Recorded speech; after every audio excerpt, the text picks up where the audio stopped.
are going to go through every ailment there is.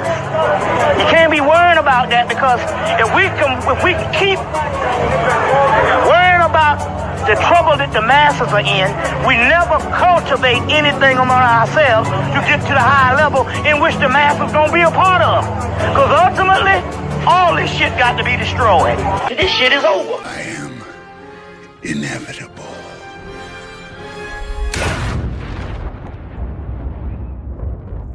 Push the button. Come on, push the button.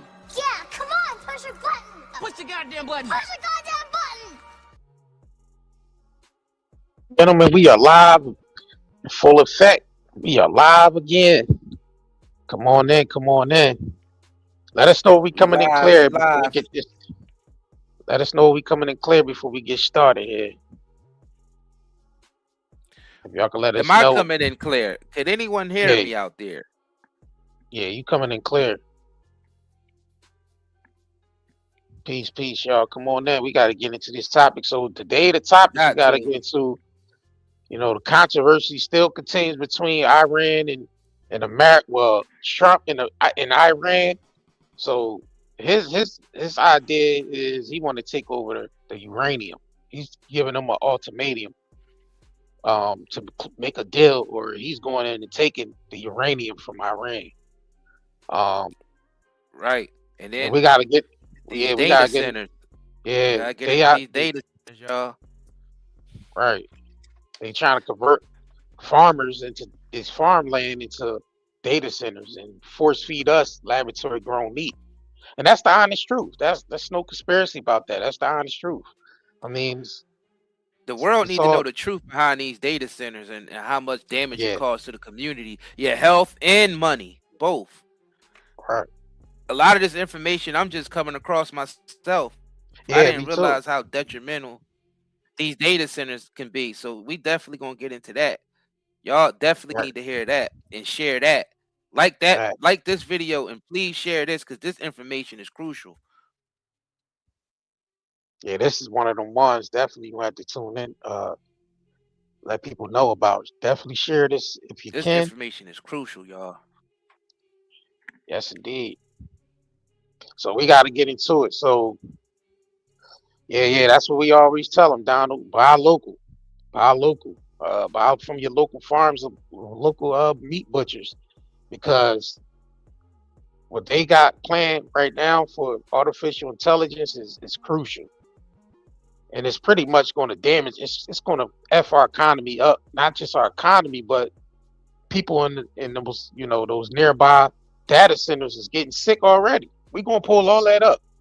We're gonna pull up all the money they're being offered. Like, these farmers are being offered triple of what their farm is worth just so they can take the land and turn it into a data center, which is crazy. And the ones that already got data centers, it gets way darker, folks. We're gonna get into that. Right. Even the ones that live by the data centers that's already built, they going through it. But we're gonna get into it. But let's start off with Trump. So this is Trump, gave a little press conference, yesterday, and it's talking about, giving Iran an ultimatum, to close some type of deal.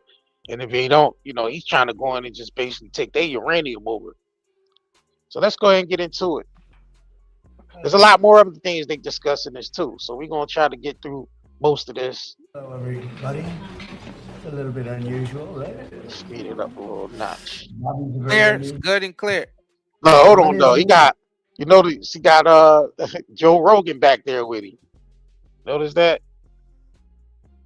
So he got Bobby Kennedy, Bobby, RFK, and then he got Joe Rogan there with him. Conference, he said Saturday morning. I said, I know. He didn't stab Joe Rogan in the back yet. Right. Not yet. Very important what we're doing. So, as you see, and a lot of the people behind me, they're tremendous professionals, medical professionals most, and some military, like Marcus, some great military professionals, too, real hero. Today, I'm pleased to announce historic reforms to dramatically accelerate access to new medical research and treatments based on psychedelic drugs. In many cases, these experimental treatments have shown life-changing potential for those suffering from severe mental illness and depression, including our cherished veterans. Our veterans are having a tremendous hard time. You know, the suicide rate, we have it down a little bit, but they are having a hard time. And I got a call from a number of people, including the great Joe Rogan. And he said, we have to do something about this. And I looked into it. I called Bobby, I called Oz, I called Marty and Jay. And it was beautiful. So he basically brought Joe Rogan in because Joe Rogan hit up Trump about the fentanyl epidemic that's going on in America. So they want to try to do something about that and solve it. But that starts at the top. Y'all still allowing drugs to be shipped into America and they're done by our own politicians. So what are we talking about here? These drugs are being allowed to be brought in by the CIA, you know, the DOJ and the rest of these alphabet boys. They're allowing the drugs to come in. So what are we talking about? The epidemic is happening because they're allowing the drugs to come in. Like they always put the did. drugs on the street. They put the drugs on the street to entrap us. Because they know they can create prisoners out of us and basically slaves out of us. Private prison creates slave labor from us. So they want to put something on the street extra, you know, to basically entrap us. That's basically what it is. Because they know who's going to have the drugs. They know who they distribute it to. So they already have all the information on all the drug dealers and drug users already because they the ones that's behind selling it. So they have a good list to lock people up because they just do it as a trap. It's literally a trap. That's why, and we literally subconsciously know that. That's why in the hood they call drug selling trapping.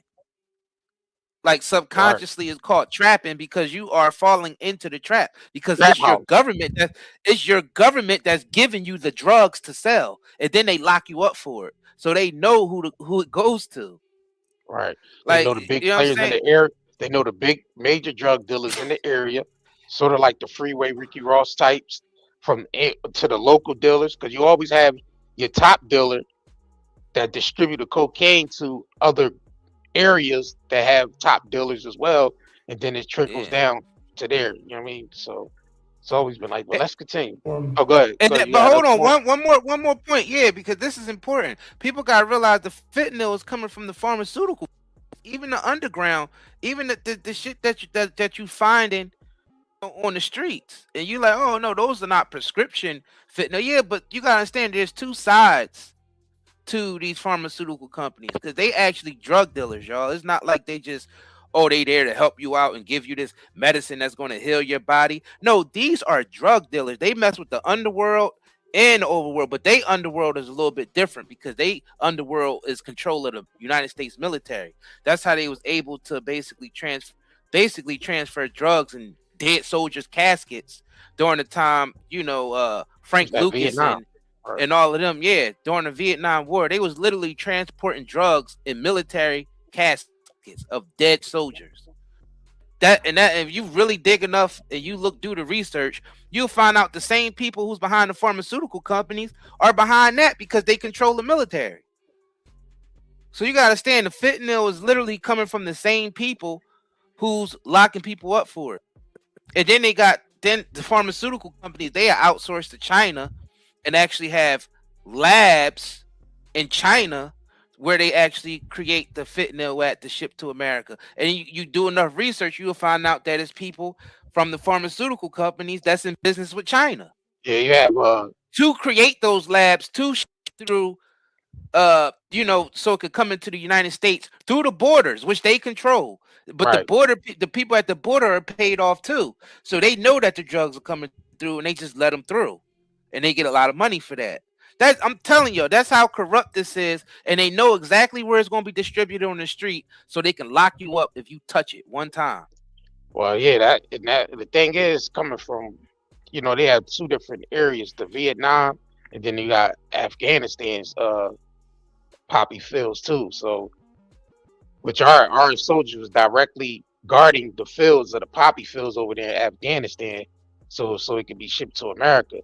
Now we already know, people already exposed this, like the freeway Ricky Ross's saying he worked directly with like Blandone, and Blandone working with the CIA, and there was working with the Iran, with Oliver North for the Iran Contras, so they can basically support the Iranians to take over the Iran Contras with that whole thing down there. So Yeah, that was already exposed. So we already see how they've been working to bring good drugs into America.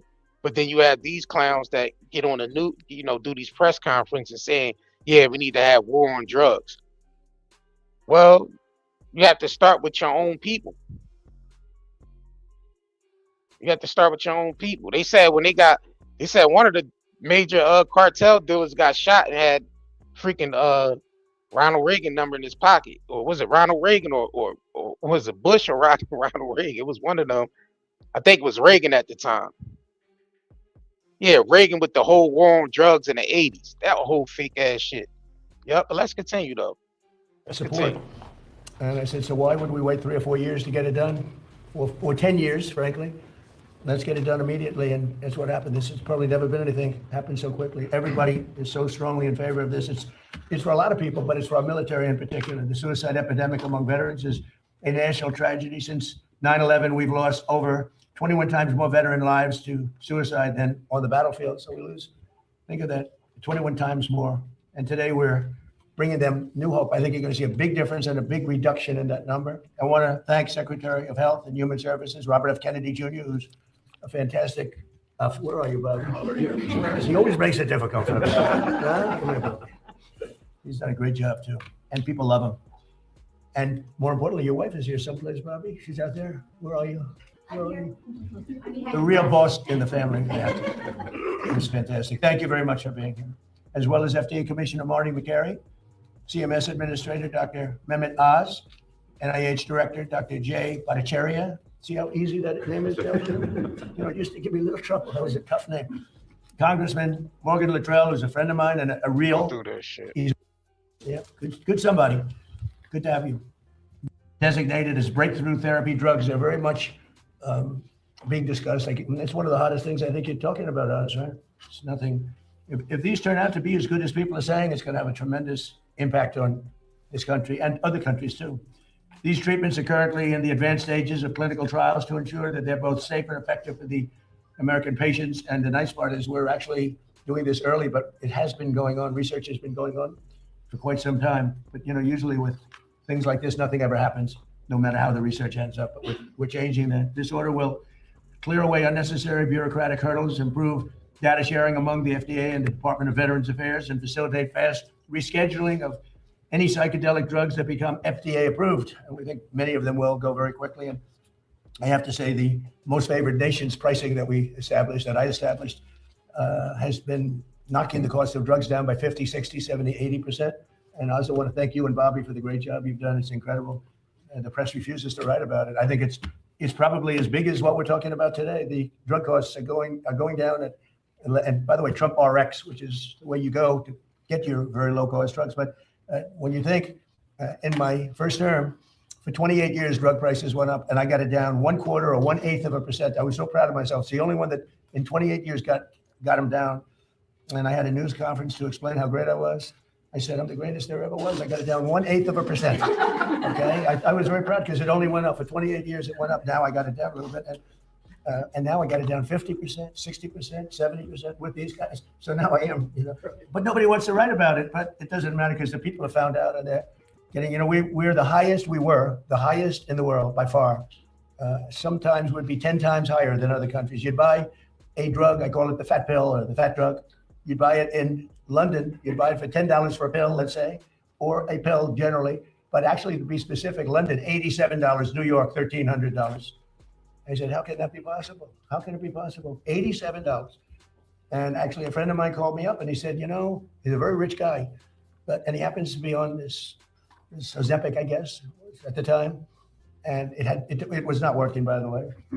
The guy was extremely successful, but highly neurotic, had a lot of problems. I will not mention his name. He's begging me not to mention it because he's become quite famous. He's a big factor, but he's very smart, very rich guy, very, very successful guy. And he said, hey, President, he used to call me Donnie. Now he calls me President, sign of respect. He said, I'm in London. I bought this stuff for $87. In New York, I pay $1,300. What's going on? I said, well, that's the way it is. We pay the highest prices in the world. And it sort of hit me that how ridiculous it is. Made, by the way, he checked it. He had a whole big research done on it because he couldn't believe it. Made in the same factory, same plant, everything was the same except the price. And now we are the lowest price. We are tied. In other words, whatever the lowest price in the world is, that's the price we pay. That's a tremendous difference. So we'll be paying, they go up a little bit. So the 87 will go like to 120 and we'll go down from 1,300 to 120. So we'll have these massive price cuts and they've already started. And I think it's one of the biggest things, but unfortunately the press doesn't like to talk about it. But because it's massive I was price Democrat, cuts. it would What is be he talking headlines about? all over the place. But so I do that. That's why I like live television, actually. It's great because you can't do any cutting. But we're so honored by that. And that's going to have a huge impact on this also, because the pricing, not only is it important, but the pricing is going good. And you're going to get the rescheduling done, right, please? So will you get the rescheduling done, please? You know, they're slow walking me on rescheduling. Okay, you're going to get it done, right? In 2024 study from Stanford University, 30 special operation veterans with traumatic brain injuries underwent, it's called ibogaine treatment. Ibogaine. Remember the name. Is that pronounced relatively properly, would you say? Yep. I don't want to get it wrong. Ibogaine, because it's so important, and experienced an 80 to 90% reduction in symptoms of depression and anxiety within 1 month. Can I have some, please? I'll take some. Y'all megatars love this content. I don't have time to be depressed. You know, if you stay busy enough, maybe that works too. That's what I do. In Texas, Republican leaders have already committed $50 million to the ibogaine research. And today, the federal government is making a $50 million research investment in its own. And so that was just approved just last night. We're also opening a pathway for ibogaine to be administered to desperately ill patients under the right to try law. That's a law that I started and I got right to try. Very proud of that. It was done in my first term. And I used to marvel at the fact that people that were terminally ill could not get a drug. They're terminally ill. They're going to die. And the FDA, right, Marty? Right. Okay. The FDA was protecting them from dying, but they're going to die. And so we have these incredible drugs, and they may work and they may not work, but we wouldn't let anybody get them because they were bad for your health. But these are people that were going to die. And it never made sense to me. So one of the first things I did early in my term, and it was very tough to get, actually, hard to believe. It was very tough with Congress, but they came through, the Republicans came through.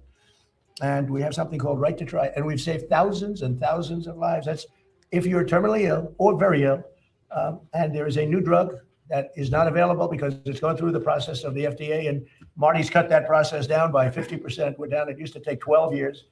And now we have it down to 5 or 6 years. And it's one of the most important things that you can do. But if you're terminally ill and there's a new drug that may work or may not work, but it hasn't been approved yet, you sign a document and you're not going to hold the country liable. You're not going to hold the drug companies or the insurance companies or anybody liable.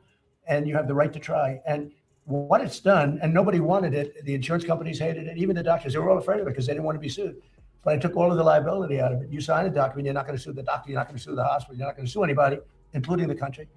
And everybody signs it like immediately. And we have tens of thousands of people on this, and we've saved thousands and thousands of lives. And what it has done, we never thought of it so much as, but what it has done is in some cases, these drugs are working so good, it literally cures people that were terminally ill.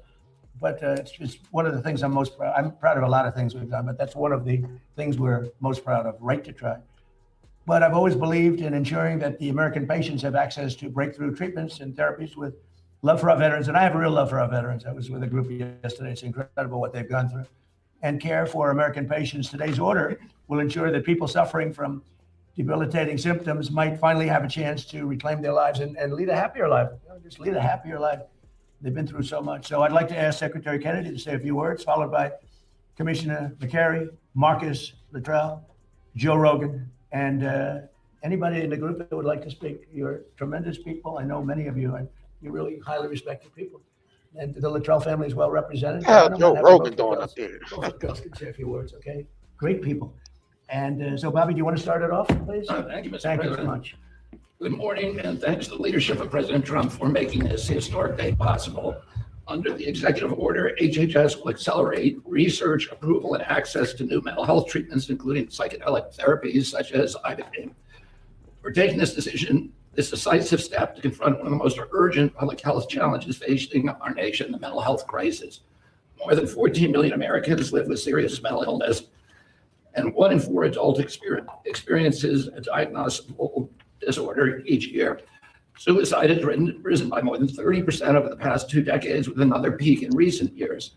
Among veterans, more than 6,000 die by suicide each year since 2001. We have lost far more veterans to suicide than to combat. At the same time, millions of Americans living with depression, PTSD, addiction, and other conditions do not respond to existing treatments. We owe it to our warfighters and veterans to turn over every stone to alleviate the emotional and mental health blowback from their deployments. It's disturbing to me and to the president that hundreds, in fact, thousands of veterans are having to travel to Mexico or other countries to experiment with interventions that hold great promise, but for which our knowledge is still insufficient. Joe Rogan standing where Kanye used to stand at. They always got to get one entertainer up in there amongst everybody. So, that's the, they got to have at least one entertainer amongst all of them. And Joe Rogan is the clown. He's standing right behind him. Executive order will remove the legal impediments that block American researchers, scientists, physicians, and clinicians from properly studying these medicines, and where appropriate, establishing protocols for their safe therapeutic use.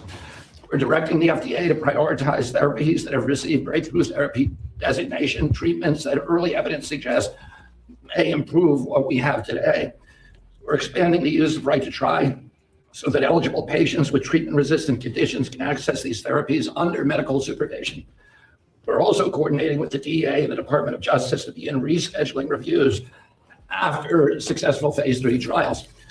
When the FDA determines that therapy is safe and effective, patients should not face avoidable delays in access. At the same time, HHS will work with states, the Department of Veterans Affairs, and other federal partners to strengthen research and share clinical data. We will use that data to support faster evidence-based decisions. Through ARPA-H, HHS will allocate, as the president says, at least $50 million from existing funds to partner with states that are advancing these therapies. We will support those efforts with funding, with technical assistance and data sharing consistent with applicable law. Researchers at Johns Hopkins, Stanford, and Harvard, and other leading institutions have reported meaningful and in some cases extraordinary clinical improvements. If these results continue, these therapies could offer longer lasting relief, not just symptom management, and reduce economic burden of mental illness, which costs this country hundreds of billions of dollars every year. This policy creates a strict science-based pathway for FDA approval and controlled medical use. The bottom line is progress in mental health treatment has not matched the scale of the problem. I want to thank Joe Rogan for helping bring national attention to innovative, potentially life-saving treatments for veterans and others living with mental illness, and for pushing this conversation into the mainstream. I also want to thank Representative Morgan Luttrell from Texas and former Navy SEAL Marcus Luttrell for their leadership on this issue.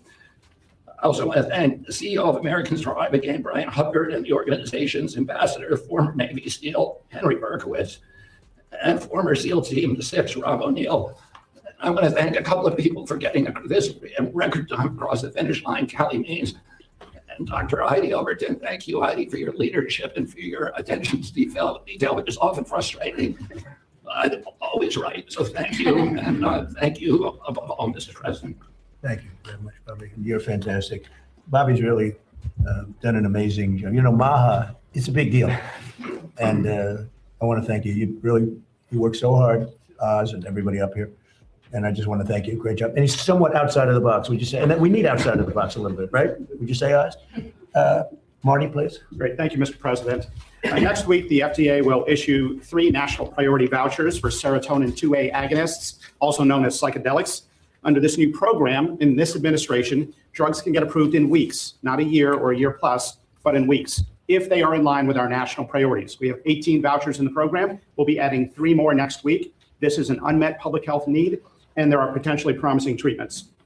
That's why there's a sense of urgency around this. That's why we're doing it now. The applications are about to come in, so this is the natural, perfect timing for this announcement. All right, well, let's get into a quick commercial break, because this is sponsored by 90dayherbals.com, where we sell nothing but natural herbal products on our 90 Day Herbals website. Let's get into this quick commercial. We'll be right back. If you crave nature but still shop online, Night and Day Herbals is your dream come true. Discover premium herbal soaps, shampoos, and CBD products. All organic, all for you. Shop now at nightanddayherbals.com. All right, the link to our shop is in the 90 Day Herbals is in the description of this video. Also, you can Google us on at Night Day Network LLC, and you'll see everything pop up. We 5 stars on Google, so make sure you shop with us, support natural herbal products, because that's the best route to go. Natural herbal products, chemical free, no pesticides and none of that sprayed, just nothing but organically grown herbal products, herbal soap, CBD. We have stuff on there for pain, everything on there you can get. 9dayherbals.com. All right, so let's get back into these hooligans right here. For many men and women, they have been fighting battles on the ground. But even after the wars are over, those battles continue in their mind. Now, there are a lot of medications in medicine where we don't know exactly how it works, but we see profound results. If we actually listen to those who experience the therapeutic value, we can learn as a medical field. We just have to listen. The stories of those individuals with dramatic results, that is data. That is scientific data, even from a single individual. We also have randomized controlled trials. And we have to do that because we need to be able to say there's good support when we recommend these therapeutics. If you look at those trials, there's a 30 to 40% remission rate for conditions like PTSD. Otherwise, we got nothing. We have almost nothing for these conditions. And today, the FDA is also announcing the first ibogaine investigational new drug clearance. This will pave the way for the first and ever human trials in the United States. To be clear, the FDA will also have criteria and circumstances that have to be used to administer these drugs. These drugs can have side effects, and so it's not like you go to the pharmacy and pick it up. It's like medications that are administered in an ICU or an operating room. There are criteria for doing it in a controlled setting. Finally, given the urgency of today's mental health crisis, I just want to thank you, Mr. President, and say the FDA is proud to support this broader effort to evaluate new therapeutics for some of the greatest Americans we have in this country. Thank you very much. Thank you, Mr. President. Great job, too. Appreciate it. Marcus? Yes, sir. To start off, Mr. President, thank you so much for having us in here and doing this. You're going to save a lot of lives with it. I'd like to say how grateful I am to have had the opportunity to go through the program and receive the ibogaine. It absolutely changed my life for the better. I went through a lot of the programs that the veterans are going through, and I always kind of felt like I was a victim coming out of the program. When I came out of this, I felt like I had gotten my life back. That was 5 years ago. I literally lived the best days of my life every single day. I'm so thankful for everybody who's in this room to help out with this. I know this is kind of a new frontier for us. And just the fact that we're taking this kind of slow, smooth as fast, and we're getting it in there so we can test this out so we don't get ahead of ourselves. I think that's very impactful. I think there's a lot of people out there that need help, not only our veterans, but our civilian population that can benefit from this. And it's going to do great things for our country to get it back on track and open up a lot of doorways and pathways for us to be successful in the future. Thank you for your time. That's fantastic. So you've done this 5 years? Yes, sir. And it's just been a whole different. Every single day is a better day for me. Wow, that's amazing, really. I can vouch for that. Come here, this guy's got guts. Come here, these guys. Two good guys. I didn't realize you were involved in it already. It's the best testament you can have. There's nothing better than that. A man who's really respected by everybody, and he's a fantastic person. Joe Rogan, to say a few words, please. Joe. Well, I want to say that I'm here because of the man to my left. Brian Hubbard and former Texas Governor Rick Perry came on my podcast. They told me how impactful this medicine is. And having that conversation with them, millions of people got a chance to hear their story, hear the stories of all the different people that have had life-changing experiences from it. And I want Brian to be able to speak about this. Good. Brian, please. Thank you, sir. I heard that, Joe. You have no trouble speaking. You have no trouble speaking. I want to assure you that my presence here is the most concrete affirmation that God has a wonderful sense of humor. Thank you. Thank you. Federal prohibition of psychedelic medicine in America is over. On the 250th year of our nation's founding, everyone who has fought for this day through decades of monumental struggle, sacrifice, and suffering can now declare a seminal victory for life, liberty, and the pursuit of happiness. Rights we bear as images of our eternal Creator, whose essence is almighty, eternal, unconditional love for each and every one of us. This is the end of the beginning. We have moved mountains, yet there are mountains to move. Government systems which have relentlessly suppressed psychedelics are the same systems which will now manage their emergence. We dare not let our guard down for 1 second and be hair trigger ready to impose accountability for incompetence, obstruction, or failure. Credit belongs where credit is due. With this executive order, President Trump has delivered an epic victory for all humanity. I thank him for having the courage to make this happen, and my mission brother, Joe Rogan, for having the spine to make the ask. To our brothers and sisters in Gabon, you have our deepest gratitude for your stewardship of the sacred tree grown for the healing of nations. I will do my best to deliver the respect and honor you deserve for helping heal this nation. It is my joy to deliver these good tidings unto the meek, which will hopefully bind up the brokenhearted, proclaim liberty to the captives, and the opening of the prison to all who are bound. God bless you. Y'all wrote that script. God bless America. Thank you.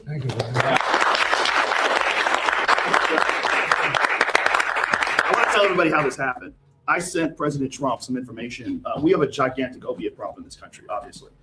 In 2024, more than 80,000 people died of overdoses. It's a horrible number. And there's more than 5 million people that are addicted to opiates right now in this country. With 1 dose of Ibogaine, more than 80% of people are free of that addiction. With 2 doses, it's more than 90%. I sent him that information. The text message came back, sounds great. Do you want FDA approval? Let's do it. It was literally that quick. These drugs are illegal not because they're harmful. They're illegal because of the 1970 Controlled Substances Act that was passed by the Richard Nixon administration. They did it to target the civil rights movement and the anti-war movement. It's not because these drugs harm people. And for 56 years, we've lived under those terrible conditions. We're free of that now. We're free of that now. Thanks to all these people that we see next to me, and thanks to President Trump.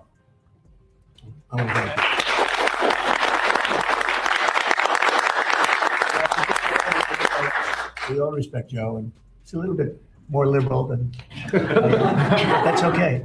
I have a lot of friends that are liberal, but Joe is an amazing guy, and he wrote me a little note about this, and I had it checked out. I didn't just do it. I had it checked out. I went to Bobby and Oz. I went to some of the people that work for you. You got a lot of friends that are liberal. You know, normally they'll come back because this happens a lot. I have a couple of them like that where they're not sure. It's like, you know, let's do it. This thing, everybody thought it was incredible. And I told Bobby, I said, Bobby, let's just do it and get Oz involved, and it's going to get done so quickly. And you guys did a great job. Would you like to say something else? Mr. President, I want to thank Matt Zord, who's hiding in the back there, who actually on Sunday wrote a draft for this. You already thanked Heidi and Kelly, but you know, Susie Wiles makes everything run here. This was an unimaginable task in 1 week to be able to go from a series of connections and communications with Joe Rogan through the honey badger of them all, Bobby Kennedy, who said, we're not going to stop. We didn't start calling everyone down the pike. Steph Spear's been involved, and Chris Klump, who's been doing a fantastic job, helping run everything in great efficiency, made something. I just want to emphasize this. This is an entire paradigm shift away from a one-day-a-pill model, which has failed so many. And to the many who are drug resistant that Joe just spoke to, this offers them a way of getting out of that rut. The question now is, can we study why it works to understand it better, to use it better? That's what Jay Bhattacharya is going to do, NIH with major funding support, perhaps some ARPA as well. Marty spoke eloquently about the FDA's accelerated pathway for this. And then we're going to, when we learn more, figure out better ways of getting access to these products through our healthcare system. It is an extraordinarily exciting day. It would never happen if the president just would not take no for an answer. He called on the way, Joe, to the fight on Saturday. And I think he was as determined to get this done as the men in those rings and women in those rings that night. Thank you, sir. Yeah,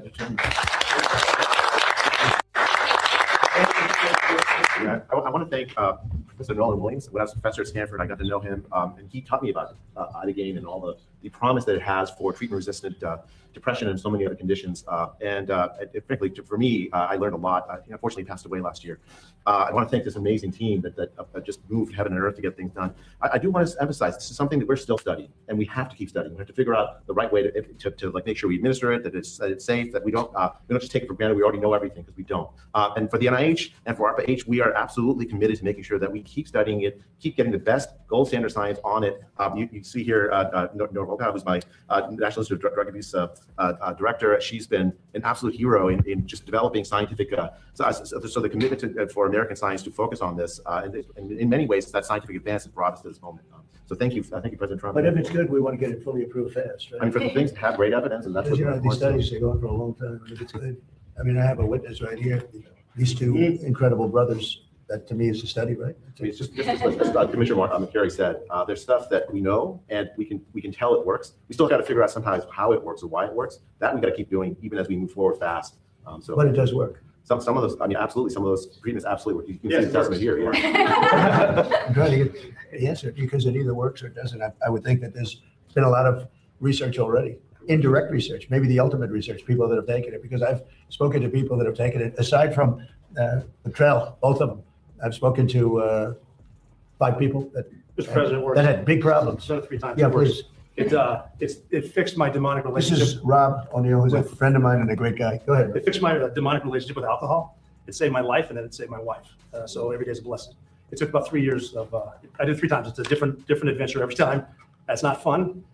So without it, you would have had problems. I did it with. There was a Green Beret 28-year sergeant major that told me when we finished, make sure you tell Amber Capone, the CEO of Veterans Support and Treatment Solutions, that she saved my life because I was going to kill myself next week. This was my last chance. I had a 28-year veteran tell me that. This works. Okay, good. Mr. President, yes. would you ask Marcus to speak about his experience? Thank you, Secretary. Yeah, Mr. President, what Rob O'Neill's talking about, my wife, Amber Capone, is the CEO of our charity Vets, Veterans Support and Treatment Solutions. We had prayed for this day to come 10 years ago when we started the charity. We've been sending veterans outside the country, Joe, that you've been talking about for years, several thousand now. And we said the mission will end once this day happens. So we believe this is a huge step in maybe that the mission goes away and now we have affordable access right here in the U.S. Why did they get it done? We're getting it done right. You're getting it done. Yeah, why are the presidents looking at it? Why didn't they get it done? I think we needed you. I got that my job. I can answer that question, sir. Go ahead. There's a small group of us in the House that have been trying to move legislation since I showed up. Mr. Correa, Mr. Bergman, Mr. McCall, Mr. Crenshaw, every year have tried to move legislation. That side of the room is not going to like what I have to say about this. And every year it has all fallen short. Every year it has all fallen short. And it's because of the proverbial roadblocks that were always in the way. Right, that's right. Okay, fair assessment. But those members and myself were convicted never to give up, ever. And with this executive order, I'm going to maintain composure, Mr. President. With this executive order, you have broken down those barriers and allowed us, I have all the faith in the world that this will codify and remain forever. So thank you very much for taking care of your service members and your veterans and giving the members that have been working on this for so long a chance. Thank you, sir. Well, this, when I signed this does solve it for the 3-year, but we'll get that codified very soon. Absolutely. Once I sign it, we get them codified. So we'll make it permanent. I have no doubt it's going to be working. Would anybody else like to say something? These 2 women are so talented. Well, I love an executive order that says research, research, research, because it's ultimately what guides us onto how to optimally do things. And I think that this is what hopefully will start to happen and bringing up change in a system that has been very difficult to modify because of prior experiences. These drugs have unique characteristics that could actually, if we don't investigate them, can bring us into potential applications that currently we're not thinking about. But if we close the door to science, if we close the door to data, we'll just keep on doing the same thing again. Do you think the door was closed? It was hard. Yes. It was hard to do research. It's very, very hard. And it's actually just by scheduling as a one, it makes it very So difficult. this is a big move then. It's going to have It will facilitate bigger than research. just this one thing that we're talking about. That's good. That's good. I'm glad we didn't waste a Saturday morning. Please. Yes, Mr. President, this is a much needed, bold move for precision mental health for our veterans and others, and accelerates access to personalized targeted treatments. As you have heard, many veterans and others experiencing mental health disorders, they go through up to years of trial and error, trying one treatment that doesn't work, trying another and not knowing why.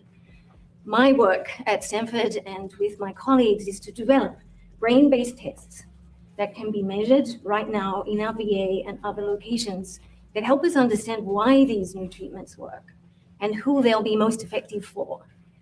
So with your mandate, we are in a position to really accelerate saving lives of many more people and getting them well sooner. And I believe that with this, the United States will be the first country in the world to treat mental health like we do cancer and like we do many other chronic mental illnesses. We know the world is. The world is actually watching this because there are a lot of countries that want to do this and they haven't been able to. They're going to be following suit very, very strongly. Thank you very much, both. Anybody else? You guys okay? Everybody, let's sign it, right? You say something? Mr. President, thank you. This treatment saved my life as well, and so many fellow veterans. Helped me get off opiates, stop using a nerve stimulator I hadn't played to sleep for the first time in over 10 years. So thank you.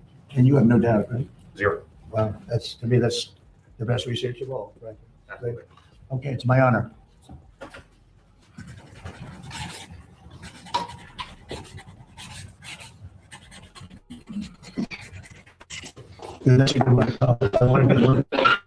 If they want to fix mental health in America, they got to remove all the poisons out of the food, air, and water. Say what? If you wanna fix mental health in America, you got to remove the poisons out of the food, air, and water. Exactly. It's Yeah, you got to start with the root of the problem. Yeah, got to start with the root of the problem. Because the food is poisoned with stuff that disrupts our hormones. It's a whole lot of hormone disruptors, like chemicals in our food and in our air and in our water. Microplastics is definitely one of them. Right. Heavy metals is another one. Yep, microplastics and heavy metals. Like that stuff is literally poisoning the planet. The United States is using that stuff to the highest degree. It's saturating our land, it's polluting the food and everything. That's causing mental illness. Because if you knock off a body's, hormonal balance, that causes, mental illness. Because hormones basically control our mental health also. Dopamine, serotonins, insulin, all those types of different hormones get affected by these chemicals. And what these chemicals do, they cause mental illness, they cause autoimmune diseases, and they also cause cancer. This has been researched at many different universities, many different third-party scientists, and it's been confirmed that these things, yes, are dangerous, and yes, they are flooded all over the land. Microplastics and heavy metals everywhere. It's no good. And they talking about psychedelics. Psychedelics ain't going to help that part. And don't get me wrong. Hey, people should have the freedom if they want to take psychedelics in a safe way. Let them do what they do, as long as they're not out there hurting anybody, anything like that.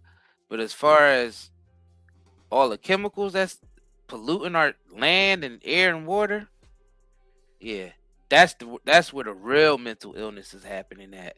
Because if you're constantly getting poisoned by your environment, that causes mental illness. And the thing is, you don't realize the mental illness that you have is caused by your environment, not just emotionally or stress wise, but also chemically. So yeah, the psychedelics and all that, yeah, that's cool, but that's not going to get rid of the mental health problem. Yeah, and it's not going to get rid of the illnesses if we don't solve that problem of the pollution, which they not going to do, because these people make money off of that, and they able to control things and destroy certain things so they can remake it, so they be able to control it. That's all the establishment does. Rather Democrat or Republican, that's what they do. Don't even matter who. And that's the evidence that we got over the years. Like, it's nothing but that. Every technology they gave us in a way to where they can control it. Like, we don't get nothing outside of that. Right. Yeah, this leads into our next segment anyway. Let's get into a quick commercial break before we get into this. Because this is the information that's crucial right now, where they trying to convert farmland into data centers, and those who already have data centers in their area, it's not working out for them at all. It's hiking the energy prices up, and people are getting sick. So let's get into this quick commercial break. We'll be right back. All right. If you crave nature but still shop online, Night and Day Herbals is your dream come true. Discover premium herbal soaps, shampoos, and CBD products. All organic, all for you. Shop now at nightandayherbals.com. All right, y'all. If y'all want to support natural herbal products, make sure y'all, hit up our website at nightandayherbals.com. That's the way to keep us going if you're supporting what we're doing here. And also make sure you like and subscribe to this channel as well, because this is the information we get into. So, man, check out the website. Like I said, the link is in the description of this video, and you could look us up on Google, 9 Day Network LLC. And you'll see all our information pop up on there. It's 5 stars on Google. So make sure y'all check this out. But we have to get into why they, they are converting our farmlands into data centers and basically force feeding us to eat laboratory grown meats. So y'all know they approved Upside, which is a Bill Gates based company to approve lab grown meat for us to consume lab grown meat in fast food chain restaurants and restaurants all over in America. So we're gonna get into it. But so let's go ahead and get into this. This is ABC. They reported that this isn't right to impact AI data centers on residents and their utility bills. So let's go ahead and get into this because we got a lot more stuff we got to get into regarding these data centers that you can hear directly from the people that lives in those areas where those data centers are at.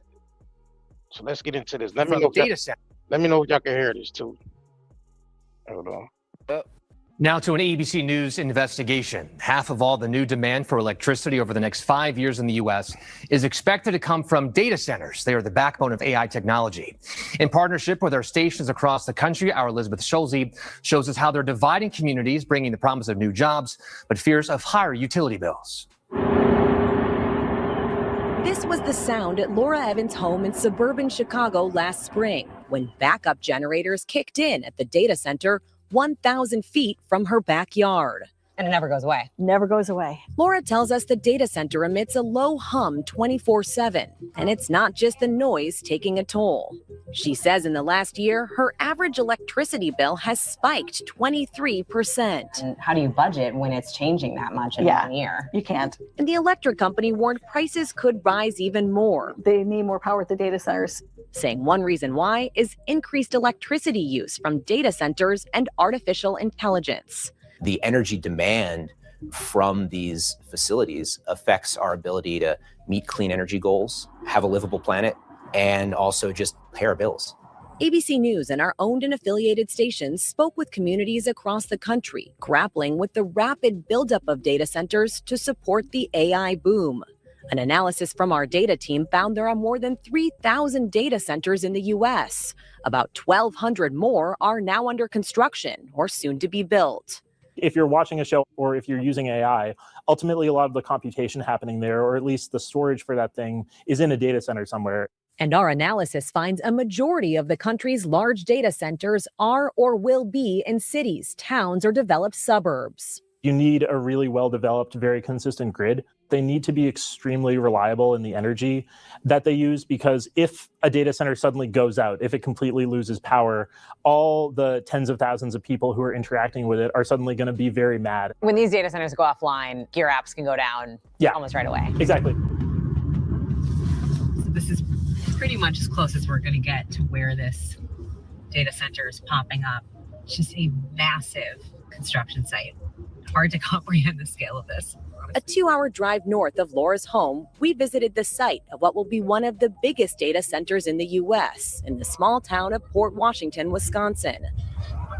A $15 billion project backed by OpenAI and Oracle that's part of the White House's Stargate initiative announced on President Trump's second day in office.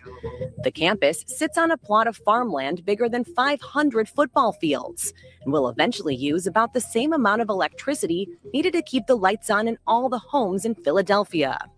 You understand what that's going to do to an area like that? You understand the power that they need to actually sustain that and the water usage they need to actually keep the cooling system going? Not only that, the constant humming in the area, the constant radiation that is given off, like the wave signals that is given off. Yo, maybe it's not so good that these data centers be built. Do we really need AI? Do we really need AI at all? Do we really need AI that bad? This ain't it. Let's continue though. Hell nah, we don't need. Putting power. Hell nah, we don't need AI that. We don't need AI that bad to the point is making our health bad. Why would we need AI if our health is declining? That wouldn't even make any sense. That defeat the whole purpose. You ain't gonna be enjoying no AI if your health is declining because of the AI. If those data centers is really that much of a threat to our environment, then they definitely need to be X'd out, or they need to find a cleaner way, a source of energy that would be able to handle that. But then again, you don't want to trust this government and these corporations with this technology too much. We already trusted them enough with it, and we see how corrupt they operate. Yeah, we're gonna open the panel up for This y'all that ain't it, have y'all. data centers in your area, because we want to hear from y'all that have data centers actually in your area. And So we only want to hear people talk data centers in their area, right? Not nothing else. They gotta stick to the topic. Yeah, they can speak on the Trump, the whole Trump thing, but we just brought up about the Iran. They want to speak on the Iran shit. That's they can. I mean, but we mainly want to focus on the these data centers and all that too. Yeah, I'd rather with this one, I'd rather try to stay on topic because Stay on. I actually want to hear the information. I want that to be priority because we need to know. Alright. We need to know how it actually is from real people who live near these data centers, so we can have something really to go on. Yeah. All right, let's you know continue. what I'm saying? Yeah. Right. Taller than apparently the Statue of Liberty. Tom Utek has lived on this land for 40 years. He's an artist who draws inspiration from its natural beauty. Last year, he got a letter from his utility company saying it plans to build a massive power line for the data center right across his property. I had no choice. And basically, they're saying that if you don't agree, we will take it by eminent domain. They'll just take over your land. Yeah. And we'll fight it to the end. He showed us where the power line would go, wiping out dozens of trees he planted. There's no way this environment around this neighborhood could ever be the same if it's cut in half again by these giant things. We expect attendees will act in a civil manner at all times. At a town hall this month, we saw how the data center is dividing the community. We need clarity, and we need it now because we are not going to pay double the amount of our utility bills. Do you understand that? These are good paying union jobs that are part of a once in a generation investment in Port Washington. Mayor Ted Knightsky defends the project. These are huge companies that are kind of the face of AI right now, OpenAI, Oracle. Are you convinced that they will be willing to invest in this community? They've been awesome. I mean, they have met every expectation we've given them. He says the data center will create 4,000 temporary construction jobs and bring in much needed tax revenue. My greatest fear was that I would wake up one day and our downtown would be a ghost town again. And as a dad who raised my kids here and was born and raised here, I wanted this to be a better place. But some residents still aren't buying it. This is an abuse of power. The mayor even facing an attempt to recall him from office that ultimately failed. This video shows one opponent who chanted recall at a city meeting last December. She's handcuffed and physically removed from the meeting by police. It was incredibly shocking. I never imagined anything like that ever happening. There was a pretty heated moment a couple months ago at one of the council meetings. What are you doing? How do you react to the backlash from the video? How do I react to it? I can play you the voicemails of the threats I receive from all over the country to my family's safety. I can play you the voicemails of the threats to our police department from all over the country. In statements to ABC News, the tech companies behind the Wisconsin project pointed to economic benefits for the region. OpenAI said, in Wisconsin and across all our U.S. Stargate sites, we are committed to paying our own way on energy so that our operations do not increase local electricity prices. Oracle added it will invest in wind, solar, and batteries, which means more reliable, affordable energy will be available to local families and businesses. And Tom Utek's utility company tells us the route it has chosen for the power line offers a lower cost to ratepayers and maximizes the use of existing corridors. Why should people who don't live in this area, might not ever come to this part of Wisconsin, care about what's happening? They should care because it's their backyard next. Back in Laura Evans' backyard in Aurora, Illinois, local officials made the decision to put a 180-day pause on building new data centers. We basically put a pause to make sure that if these data centers want to come in, that they can be good neighbors going forward and try to really address some of the concerns that our citizens have. The city's pause on new data centers, which ends next month, was a way to buy time for local officials like Allison Lindbergh to put new regulations in place. Is a conversation around how to regulate data centers happening fast enough as how much they're popping up right now? I definitely think that the regulations need to be happening faster. The fact that we, as this smallish city, are the ones that are leading in this is frankly pretty surprising, considering the magnitude of the impact of these data centers. In a statement to ABC News, the data center just behind Laura's home apologized to neighbors and said it is committed to supporting policies that accelerate new power supply and grid technologies to improve reliability and moderate costs over time. And it installed temporary noise barriers while permanent engineered solutions were being designed and fabricated. Some proponents of this technology say this is the future. What do you say to that? Build it somewhere else and just make sure it's done right, because this isn't right.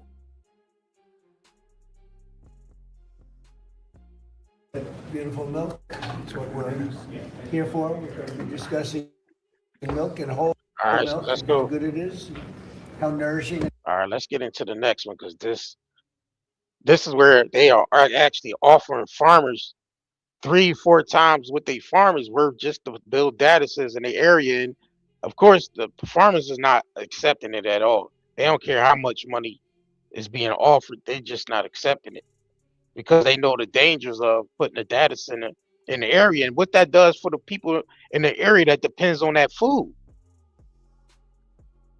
You know, like if they replace the farms with the data centers, then what that going to do for the people that want to get clean food? That means they will have to make us depend on these lab-grown meat, the lab-grown meat technology. That's what they trying to get us all based on, plant-based and all in laboratory grown meat that they can actually grow in a matter of weeks, hatch eggs in a matter of freaking days, shit like that. Like, nah, disgusting, bro. That means they would take control over the food supply 100% then, because if there's no more land to grow any food and it's all covered with data centers and they just printing the food up, that means they would have 100% domination over food, period. And it seems like that's what their plan is, because they poisoning the planet to the point where it's getting harder just to grow food outside because the shit that they spraying in the environment. And then they coming up with ideas to print food. That's obviously they leading us to a future where they want to control the food by printing it up and you not allowed to grow none. That's that's like what else could there be? What else could their agenda be? We see everything else have shaped society to where they have 100% dominance over our lives as far as what we eat, especially since majority of people shop at grocery stores and don't shop local. That's a big problem right there. That's a big problem right there. Because it's big businesses actually creating these conditions. Why they eating up the smaller people, like the entrepreneurs, you know, the regular American citizens that's trying to build their own shit independent of that system. That's all that you gotta think about it. These data centers is a no-go, y'all. These data centers is a no-go. And AI, where it's at, that's where it needs to stay. But we need to stay. Somebody said silly conspiracy theories about what, how they taking the farms over with that. Or let's continue the information we presenting to y'all. So let's continue. Yeah. A mother and daughter in Kentucky have turned down a $26 million offer for part of their farmland. CBS News' Jared Otacher met with this family and asked them why they said no to this massive amount of money. This is the land in rural Kentucky that Delcia and her mother Ida turned down $26 million for. I just said my land is not for sale. I never had a for sale sign on my land. I never wanted to sell my land, never even dreamed of thinking about selling my land.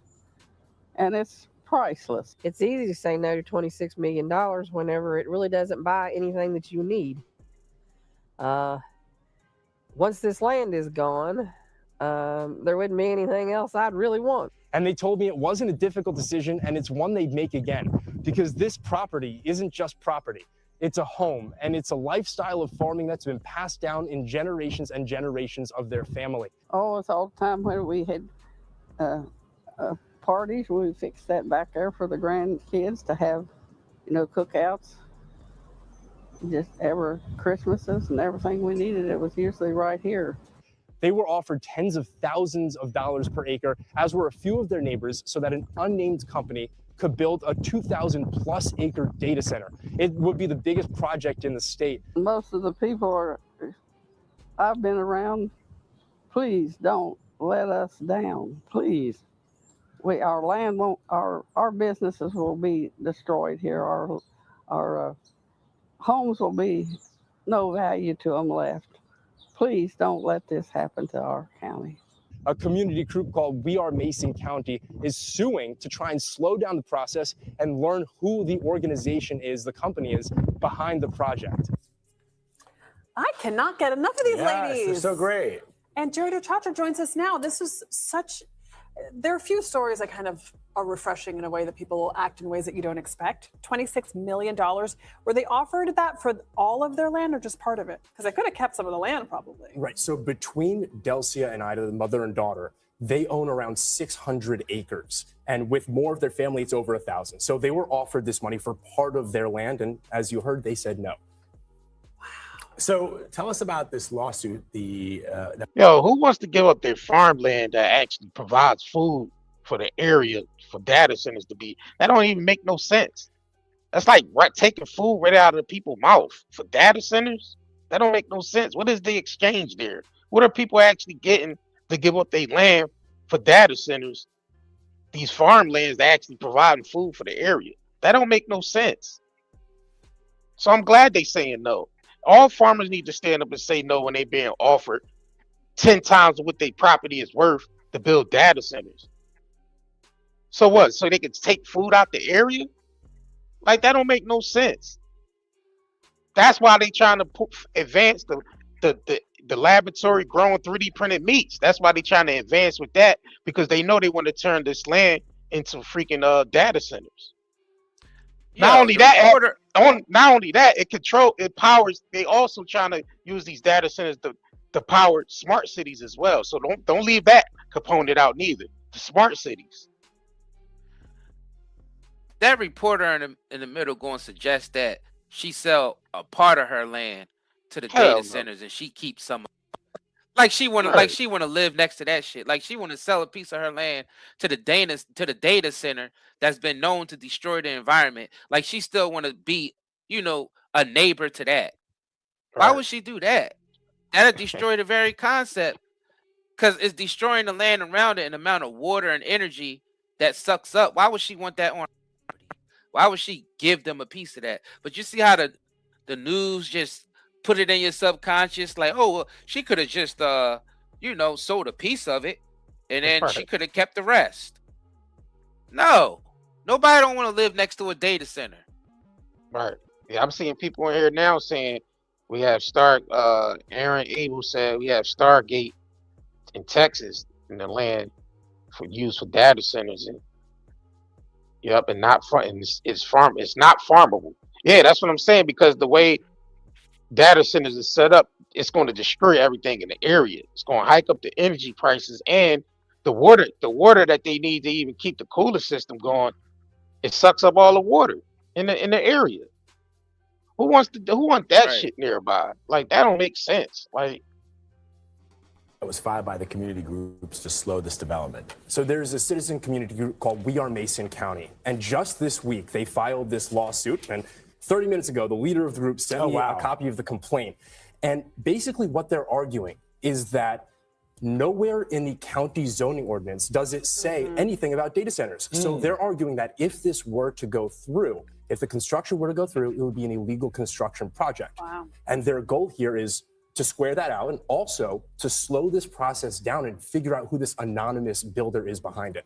I mean, if it's So they're basically trying to lobby the politicians in the state and lobby basically to force this construction through, where it's not even, it's not even part of, the policy for them to even build it, but they're still trying to force it. And they're anonymous. Like, why would you come and try to build data centers in an area and you trying to remain anonymous? Like they can't even figure out who the people are that's trying to force this construction. They can't even figure out who the hell it is. That's crazy.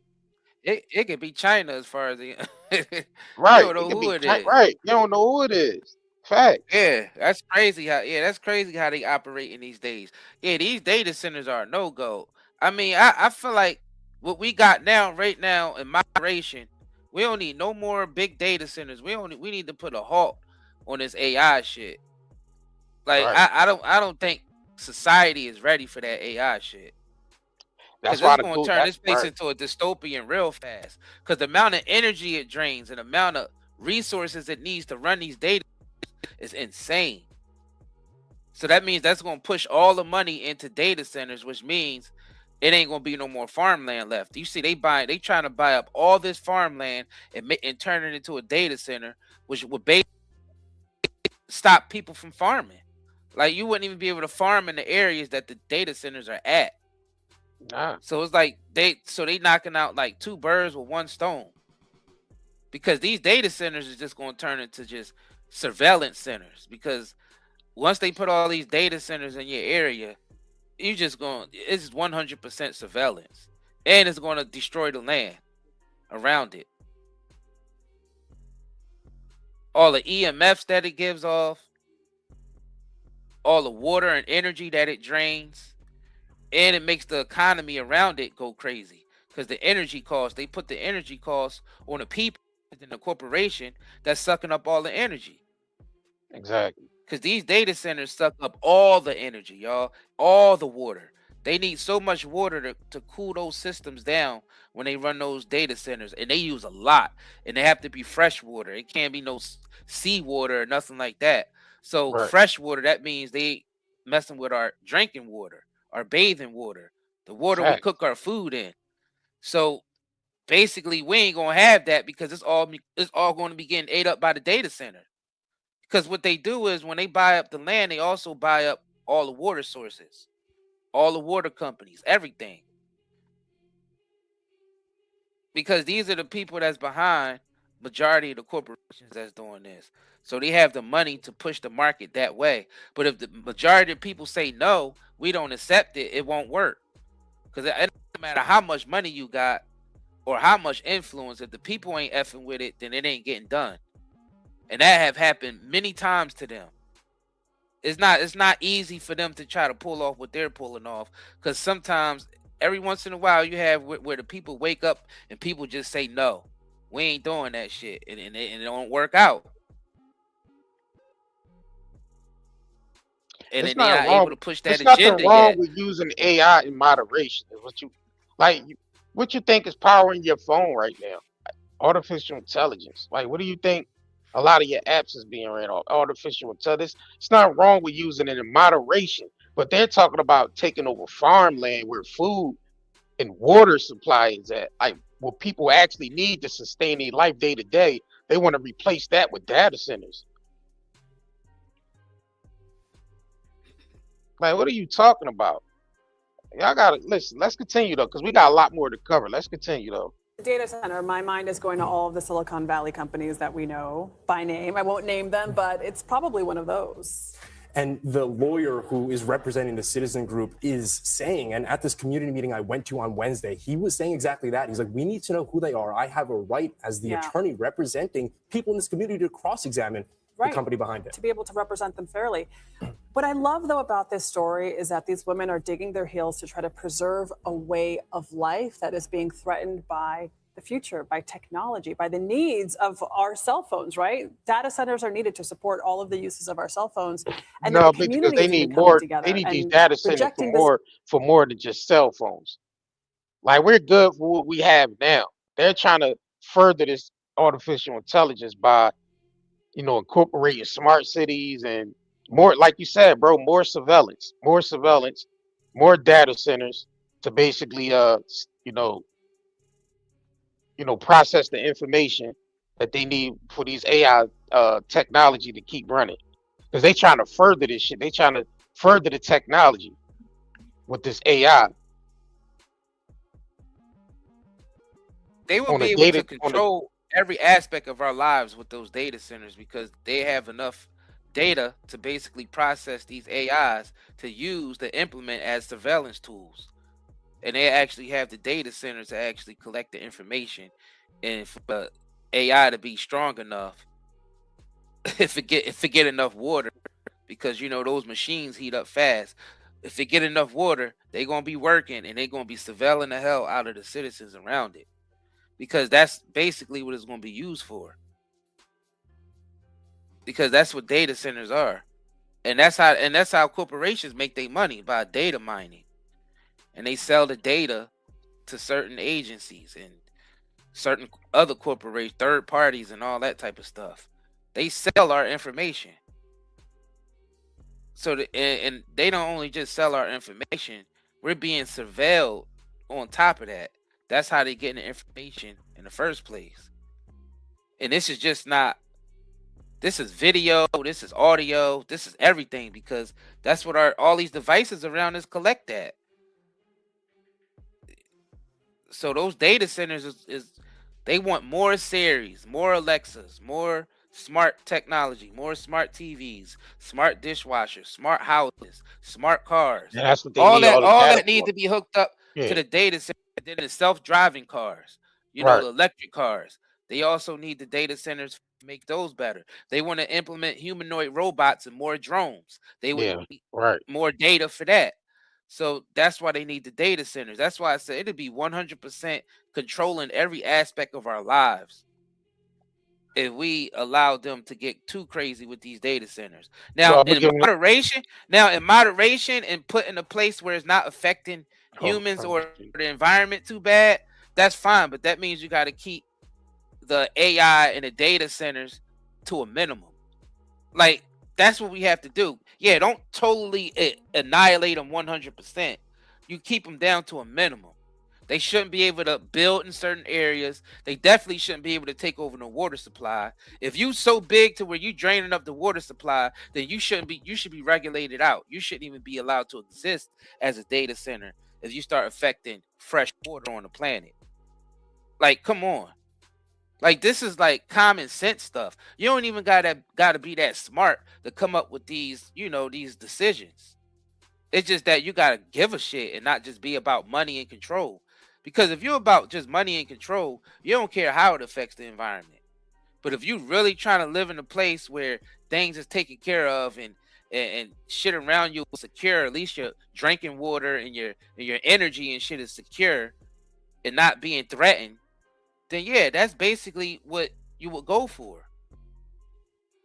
But if your only option now is because, greedy politicians and all them allow these big corporations to come in and build these data centers, and then there's no more land left but just data center after data center after data center, you wanna have this farm over here keep basically producing his cows and his sheep and his goats and this one over here growing their potatoes and they onions and they garlic and all that.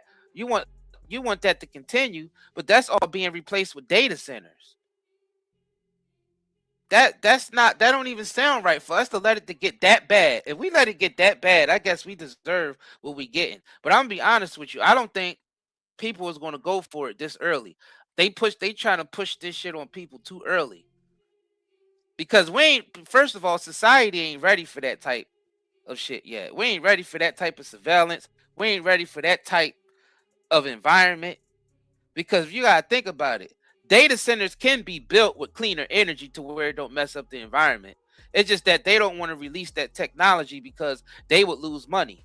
because these technologies will free up energy, because anybody will be able to have it at zero cost. These You can use technologies solar already energy, right? exist. These Solar energy technologies alone. already exist. It's just that they don't want that in the hands of the people, because it would free the people of energy, which would basically elevate the people, because we ain't got to pay for energy no more. Y'all thought about how much money goes to energy, whether it's electric, whether it's gas, rather if you just see how much money we put into energy, it's so much. It adds up like crazy. So they was to solve the energy crisis, which is actually just corporations putting a stranglehold on energy costs, because energy is free. Anybody who knows any little bit about science and how energy works, you know, how could you charge someone for something that's infinite? Same thing with water. Water is infinite. How the hell are we charging each other for water? How are we charging each other for energy? And these things are infinite. But all the programs in place is to program us to think that these things are not abundant. So we sit and we pay top dollar for energy. And energy should be free to everybody, just like clean water. That's like common sense. Like if you can't see that as common sense, you are already mentally gone. It's either you a bot, it's either you just 100% brainwashed, or you ain't got no soul at all, and you just like an autonomous being. Like you're not even real, you just autonomous. Like how did you All right, let me not see that? right. All right, so because we still got more to cover, then we try and still get people on the panel. All right, so so the reason for more data centers. All right, so this kind of breaks it down. The rapid proliferation. Let me see. For the data centers, primarily driven for the explosion of generative AI, which requires massive computer power and training interference alongside sustained growth of cloud computing. The 5G and increased data storage needs. Massive investments in the infrastructure are fueled by a need for faster and low data access to government incentives to lead to global AI race. All right, so it breaks it down to generative AI explosion, training AI models like LLMs and running AI applications requires specialized high density hardware, GPUs, to consume enormous amount of electricity and space. Cloud computing and digitization, the shift in cloud storage, in high speed 24/7 internet connected streaming to mobile devices, of course, mandates robust and infrastructure. The needs for speed to provide quick response time for users and data centers must be located closer to users to increase the need for distributed regional facilities. All right, so unmatched investment and incentives. Tech companies are heavily invested in the AI infrastructure, and government providing tax incentives for fast tracking and permitting attract these projects. All right, so let me go back real quick. So, all right, hold on. All right, so these data centers is basically to, for the essential infrastructure in house, the service, storage systems, and networking equipment necessary to run modern digital lives. They act as the backbone of the internet, storing, processing, and massive amounts of data in the cloud service. So AI, banking, and communications. So that's what like you said, they trying to hook everything up to that. Like, anything that you have to use on a day-to-day basis, like your refrigerator, microwaves, all types of digital things that they could basically monitor all that. Like you said, in the future, there's gonna be like, all right, well, you can't buy a certain amount of food. Well, it says here that your refrigerator is already stocked with certain amount of food. You can't buy no more of this, or you can't buy no more of that. So it's basically tracking every inch of our lives, our spending, you know, how much food we have in our houses, how much water usage is being used. Like, they're trying to basically use these data centers to limit and surveil everything, every aspect of our lives, basically, everything we do, inside of our homes and outside of our homes. So these data centers are able to process all that information, you know, for that whatever area they build that data in. That's what them data centers are basically put there to surveil every last, you know, human in that area, and to, you know, link, you know, a bunch of artificial intelligence up to it, like you said, humanoids, robots, you know, self-driving cars, you know, anything you can think of that's involved with, you know, autonomous, because that's what they want to do. They want to put the world on autonomous, basically. Put the whole world on autonomous. But let's continue, because we got more stuff to get into. Let me go ahead and switch to this real quick. Because they actually interviewed somebody that's directly lived near a Mark Zuckerberg's data center. So this was put out by I think More Perfect Union. It says, I live 400 yards from Mark Zuckerberg's massive data center. So let's go ahead and get into this. This is our cold water Let me know if y'all can hear it. pressure in the kitchen. This is where I fill up water. So she's basically giving you up the effects, what the effects is by living by that data center. So let's continue. Water for storage. Those are the things we have to fill up to flush the toilets. So you can see the sediment from the data center. Wow, and that's just from the water coming out of your faucet. Yeah. And this is what's in all the pipes. Just the well itself is probably 20,000, and that's not counting any of the All the faucets. replacement Yeah. of the fixtures and That's faucets just and the way. toilets and the lines that come underneath the house. It's overwhelming because you really feel like you are up against this huge wall that you can't penetrate. There's nothing that you can do, and they don't care. I'm here in Mansfield, Georgia, driving by Meta's new 2 million square foot data center facility. Facilities like this are being used to power things like ChatGPT and other AI tools that are becoming integrated into our daily life. Data centers, going to be a very hot item. This entire supercomputer is built to power Grok. We see data centers as the most exciting asset class. Meta is building a 2 gigawatt plus data center that is so large it would cover a significant part of Manhattan. But data centers come with big costs, from light and noise pollution to the environmental impacts, to the potential rising costs of energy bills. These facilities put extraordinary demand on the power grid and require entirely new infrastructure.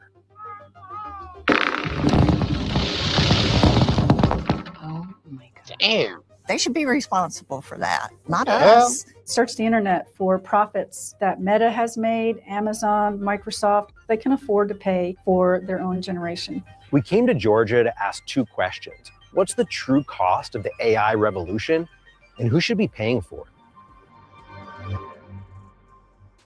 Your house is here, and the data center is right there. It's less than 400 yards. Beverly and Jeff Morris bought their home an hour's drive from downtown Atlanta in 2016, but their roots in the community run much deeper.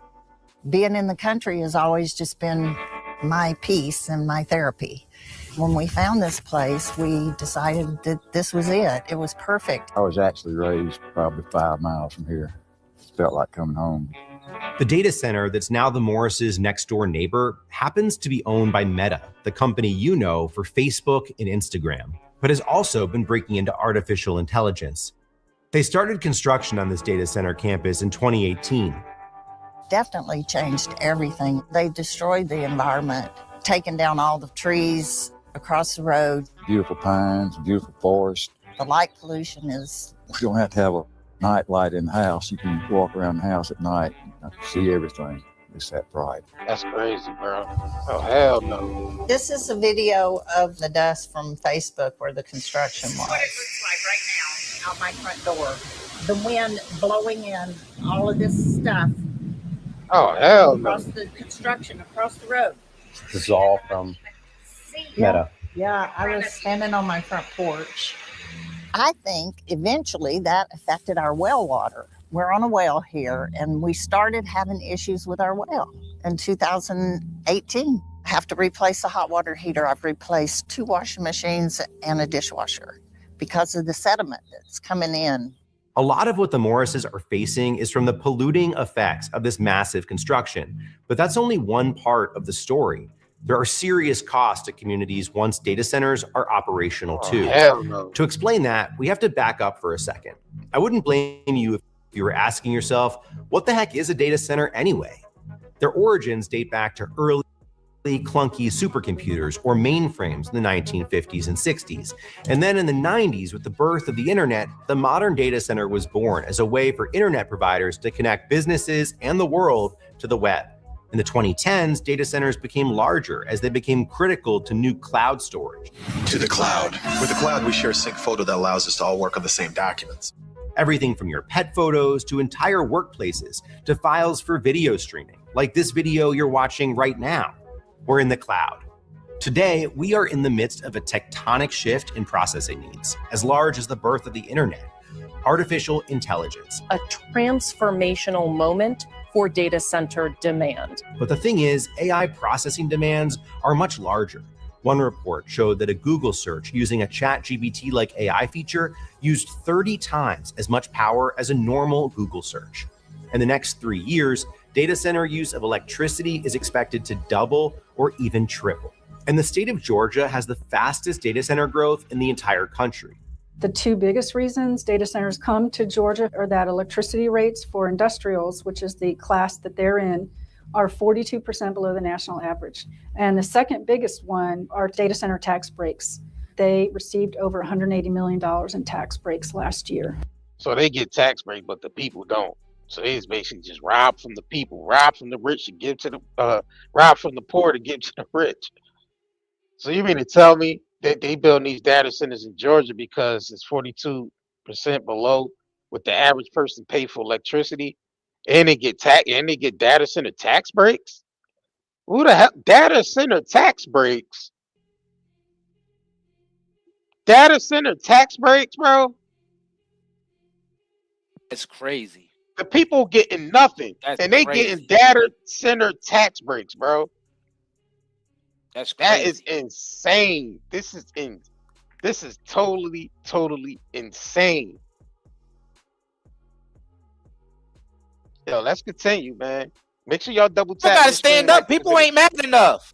Yes, make sure y'all share this information out, y'all. We gotta continue. People ain't to mad keep the enough. information going, because you gotta make people aware. Gotta make people aware. I think the first thing for people to learn first is the information. They gotta learn the information first. I mean, a lot of people really ain't paying attention to this type of information. They're paying attention more to the propaganda and the bullshit. They not really paying too much attention to It's already too late then. Yeah, so it's already too late then if that's the case. Yeah, like this shit is happening, Captain. Data center, that's where the road is pushing. And look, the governor votes. The governor vetoes pausing data center tax breaks, bro.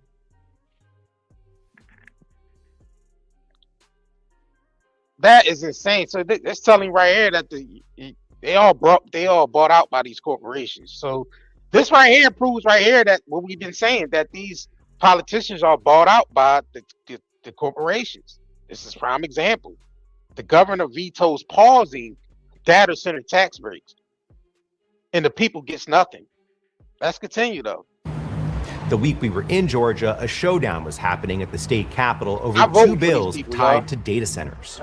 Senator Hufstedler had proposed 2 different bills, and one of them was SB 34, which was the data centers bill, to move the burden of the operational costs of data centers from ratepayers to the data centers themselves. And what is SB 94? That is the Consumer Utility Council, a legal advocate for ratepayers and small businesses.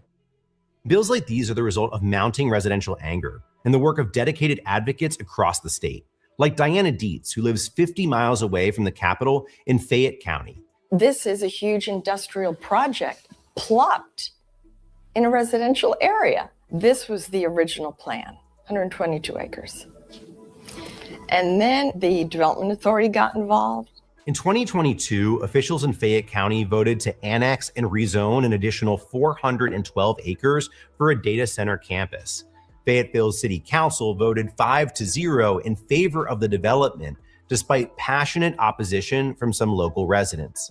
The site was then purchased by QTS, which is owned by Blackstone, for $153.8 million. These speculators, investors, are secretly buying up land right next to homeowners.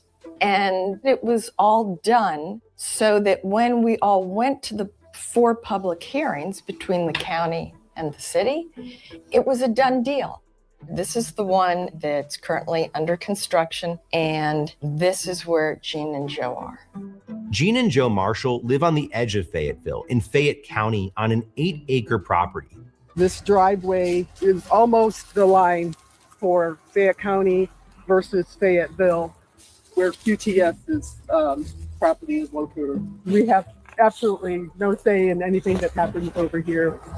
Despite their vocal opposition to the project, living next to construction on all sides of their home has become their daily reality for the last 2 years. They do nightly pours over here, and in the back part at the other building, the lights are shining and there is noise. 3 o'clock in the morning, 4 o'clock in the morning. So they don't stop. Oh yeah, sure. We went to visit Nikki Vanderslice, who heads up the Fayette County Economic Development Authority, a non-governmental agency that played a central role in the marketing of the land for data center development. For residents who live alongside these data centers, life has become very difficult. What do you say to them? Well, I say to them that there's a couple of things. One, we were very transparent. The Development Authority was very open about attracting a data center, and there wasn't any resistance until it came to their property specifically. Vanderslice says data centers are good for the community, even if some don't see the benefits yet. In 2021, that property paid $36,000 in property taxes total. In 2024, on raw land, it paid $1.13 million in property taxes. That contributed $760,000 to our local Board of Education. I'm apologetic that they're being impacted, but I also see the benefits of what the companies are doing and how they're improving our economy. And so there's the balance that when you have, 200 out of 120,000 people, that you have to balance what's the highest and best use for the whole of the community. It's just the height of selfishness to imagine that one county's benefit to the huge detriment of 158 other counties in Georgia that now have to pay higher electric bills is okay. It's not okay. It drives inequity. It's very immoral too. That's Patty Durand, and as you can tell, she does not agree with Nikki Vanderslice. Patty is a longtime consumer advocate and expert on energy policy who's been raising the alarm about rising costs of electricity related to data centers. Are data centers going to drive up energy costs for residents across the state? On May 1st, Georgia Power residential ratepayers experienced a 24% rate increase. Just since 2023, Georgia Power has raised rates 6 times. And related to those rate hikes, remember those 2 bills we mentioned earlier?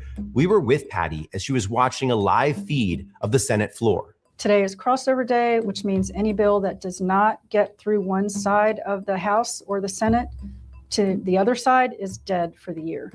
And right now, Senate Bill 34 is not on that list. By later that evening, both bills had failed to get a vote. As disappointed and angry as Patty was, she wasn't too surprised. Georgia legislators are getting soaked with money from Georgia Power. Is that a conflict of interest? Absolutely. It is clearly corrupting. This is the highest paid utility CEOs in the country. Why is the poorest region in the country paying the most to our CEOs? $23 million, $33 million. It's ridiculous how much money they make. Our time in Georgia is crucial to understanding what's happening all across the country because the growth of data centers is not slowing down anytime soon. And tech billionaires have already been complaining about the amount of red tape involved in powering this growth. Getting energy permitted is like a very heavily regulated government function.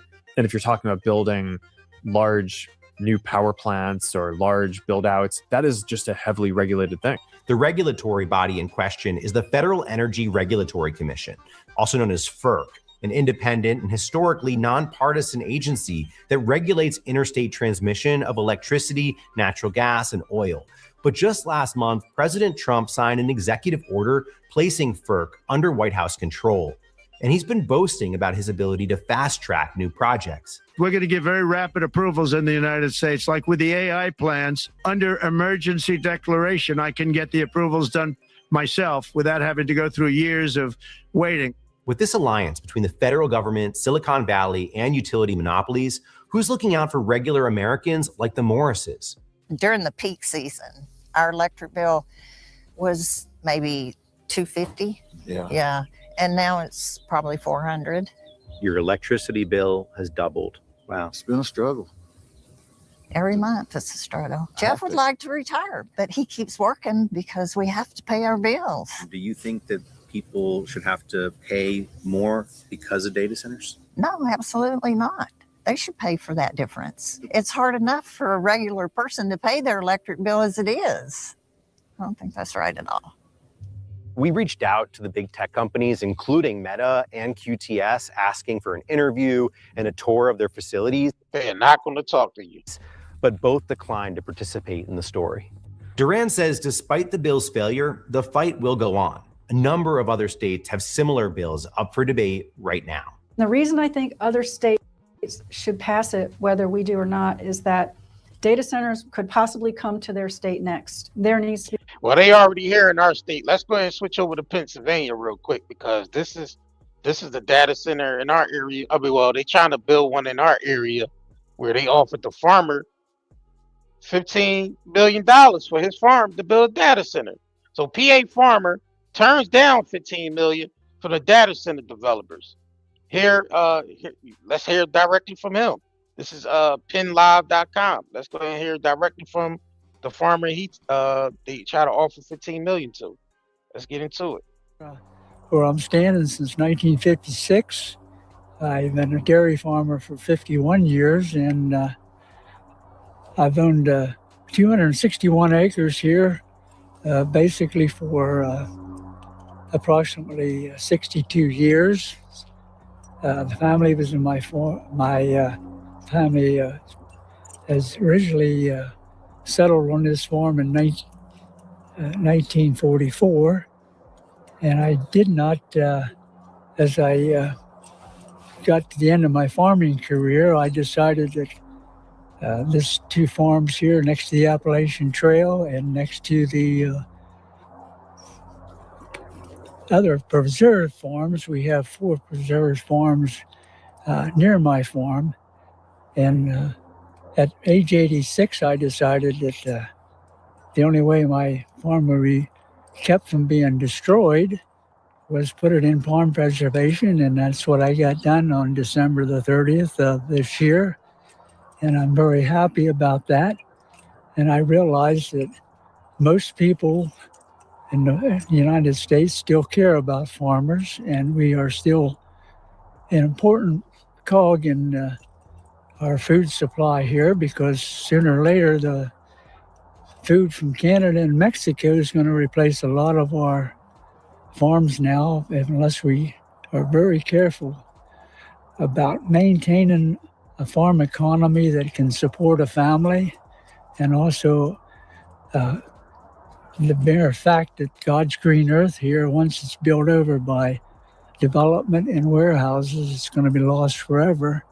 And I think it's high time that most people is going to have to look at the American farmer and realize how valuable he really is. I so respect other farmers because I know where they came from, and I also know what the future is going to be for agriculture.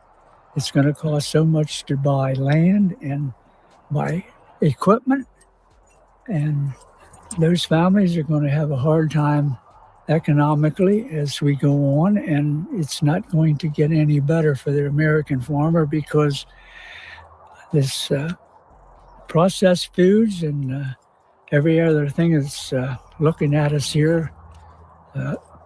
We still have our farm markets, and we still have a lot of viable farms, especially here in Pennsylvania.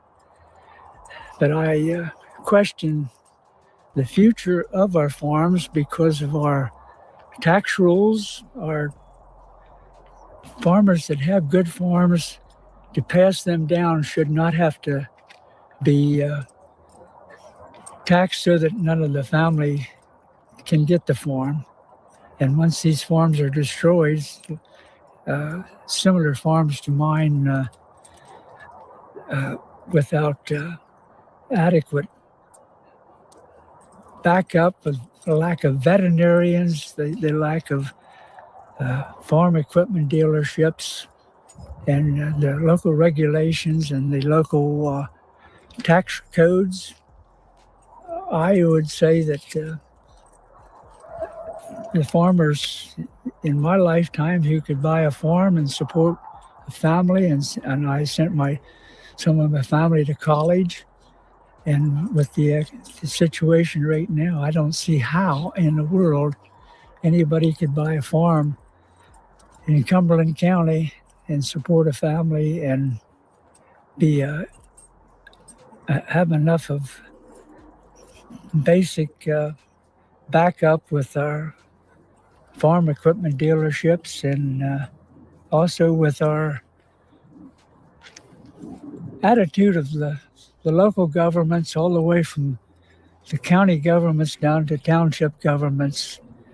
I think that They all sold us out. as the rural people are less and less, and are new people that move in townships, and they want to live next to farmers, but sometimes they aren't the best neighbors to farmers. But that's not my problem. It never was here.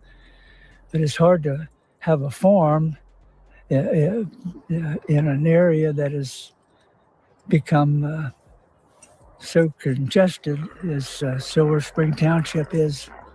And it's not a nice situation for most people to come in here. They find no problem with our situation, but I just think that there's only a few farms left in this area, and I think they should quit building on farmland, at least in most of these townships surrounding Silver Spring Township, because I think farmers that are left will have a hard time surviving in a urban packed area. Which means, yeah, like we say, growth. That some data centers ain't gonna do nothing but destroy the area. That's it. They're gonna destroy the area. Food wise, water supply, everything. Economically, it's just going to destroy. It is. Those data centers put in the area is not beneficial to the people. It's just not.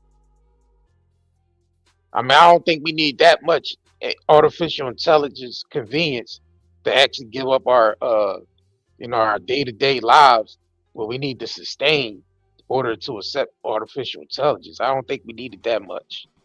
I mean, we've been going on in life, we've been sustaining life on this planet without it. So why do we need it that damn bad? See, that's the thing though. When you give up your convenience, you give up your freedom for convenience, then that's just equal slavery. That's it. That's all that brings about is more slavery. The more you accept, convenience from these people, and we got to get people on. We got to get some people on the panel. We want to hear from some of you people that got data centers in your area and really how it's affecting your area directly. Are developers coming in trying to buy up land in your area specifically OpenAI, Orchid, and the rest of those companies. Yeah. All right.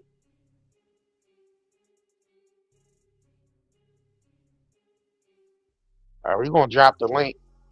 We're gonna drop the link for some of y'all that we this open panel time, but we sticking to the the data centers and artificial intelligence, and we're trying to stay on that topic. But we only on that topic, y'all. So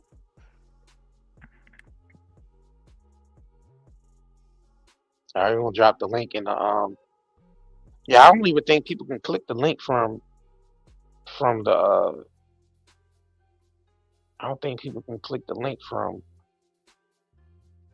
the vertical live. I think they're gonna have to go to the horizontal live and click the link. Yeah, you might have to go to the horizontal live just to click the link to come up on the panel. For y'all that we want to come up and speak on this topic.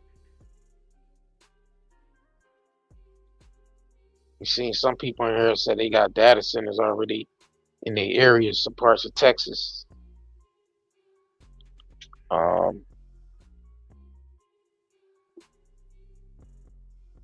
right, let me see. In the meantime, let me this real quick. Like we said, only we gonna have to just support your local farmers and local meat butchers, man. Your local businesses in your area. These corporations, man, is getting outrageous.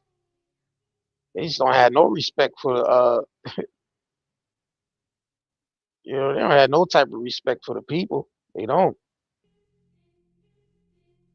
All we are is a number to them. That's it. All right, I dropped the link.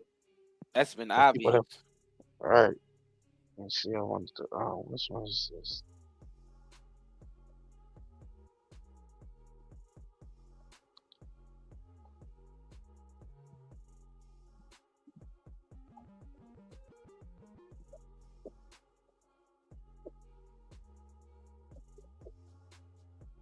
Yeah, for people that wanna, I dropped the link again.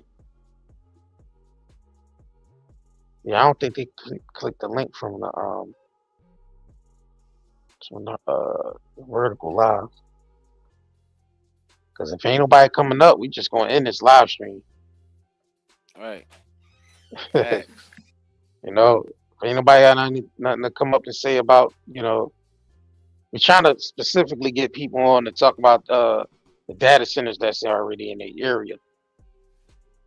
But if ain't nobody want to come up to the panel, then we just gonna shut this live stream down. We give y'all 10 more minutes. In the meantime, y'all could go check out nightandayherbals.com, or you can simply Google Night and Day Network LLC on your Google search, and the website that pop up, that's our herbal shop, nightandayherbals.com. As y'all can see, we are 5 stars on Google. We got some of the highest quality products on the market. We got, natural soaps and natural body oils. We sell CBD products that's grown organically in small family farms in Lancaster, PA, Amish farms. So y'all check out our quality CBD products, or quality skincare products, hair care products. We got hoodies on there. So make sure y'all check us out. It's nightandayherbals.com, or you can go to your Google search and search Night and Day Network LLC. And y'all see we definitely 5 stars on there. And from there you can go on the website and you can, check and see what's going to work for you. And then while you at it, make sure you join the email list so you can get our newsletters where we give you discounts and everything like that. So make sure y'all follow us, on all our social medias, and sign up to the newsletter and continue to support, man. We definitely appreciate it all. definitely appreciate all the support. All of y'all who've been, purchasing from our shop, and those of y'all been liking and sharing our videos. Yeah, I mean, those of y'all that got us, we definitely got our numbers up. Thanks to y'all. Fact. Yeah, facts. So yes, indeed. On that note. Yep, numbers are numbering. We definitely appreciate y'all subscribing. I'm liking the videos and sharing the content. Definitely appreciate that. So on that note, man, I guess if anybody want to tap the link and come up, if they don't want to hit the link, then we can go ahead and end this live stream and catch y'all on the next one. Out. Peace. Peace out, y'all. I'm not even gonna lie. The joint pain I deal with every day will slow me all the way down. But ever since I started using this right here, Night and Day Pain Relief Balm, everything changed. And within minutes, I feel the difference. Like real relief.